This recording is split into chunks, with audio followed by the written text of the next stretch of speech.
Bonjour et bienvenue, je m'appelle Alioum Chapelle, je suis photographe professionnel de paysage. Dans cette vidéo, je vais vous montrer comment enlever les halos disgracieux de vos photos avec Photoshop. Pour ce faire, j'ai créé deux actions simples qui permettent d'enlever les halos de vos photos.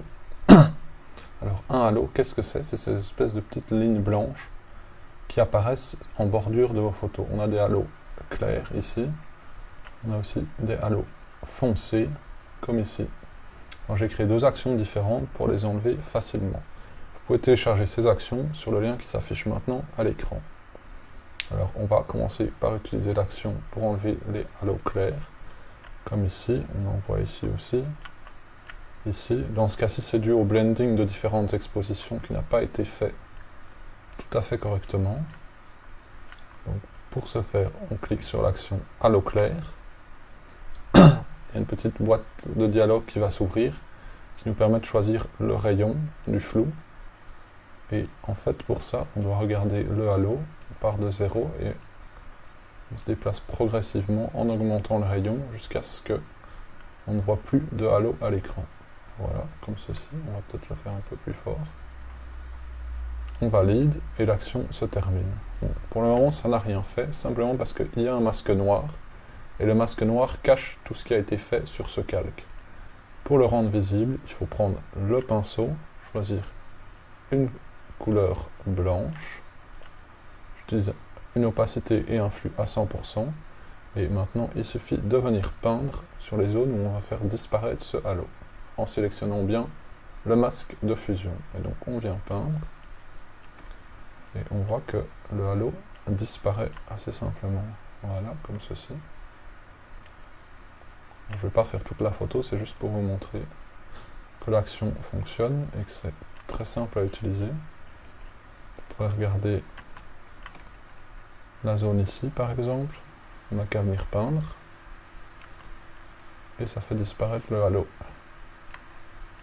Alors si vous voulez aller un peu plus vite sur les zones toutes droites, comme ici par exemple, vous pouvez appuyer d'un côté, maintenir la touche Maj appuyée et cliquer de l'autre côté, et ça fait une ligne droite. On clique, on reste appuyé sur Maj et on clique de l'autre côté, et voilà. Donc on peut voir que on a supprimé très facilement les halos avec cette action. En regardant en avant-après, c'est rapide et efficace. Et évidemment, vous pouvez baisser l'opacité si vous trouvez que l'effet est trop prononcé.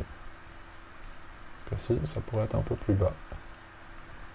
Et ça n'affecte en rien les couleurs et les détails de la photo.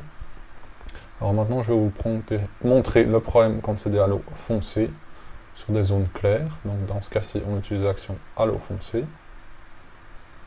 J'ai volontairement accentué les halos en rajoutant de la netteté pour qu'ils soient bien visibles. Normalement, on n'arrive pas à des résultats aussi forts.